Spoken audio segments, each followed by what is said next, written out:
Hey guys, so in today's video, I will be showing you how to integrate and connect Fyers onto Tradio in order to fetch your daily trading data automatically.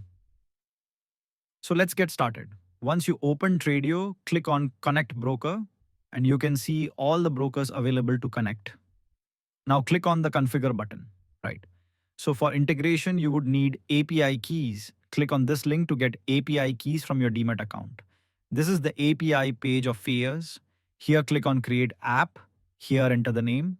It can be anything. Let's simply enter Tradio Journal. For redirect URL, go to this configure page and copy this. Paste it here. Here you can check the permissions. For journaling, transaction info permission is enough. You need not give order placement permission because Tradio doesn't perform any direct order placements. Now click on Create App. App is created. Now copy these keys from here and paste it here in Tradio.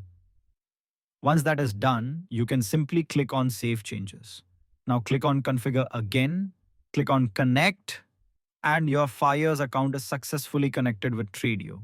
Click on Sync Trades and with single click, you will get all the trades imported here. Keep learning. Thanks.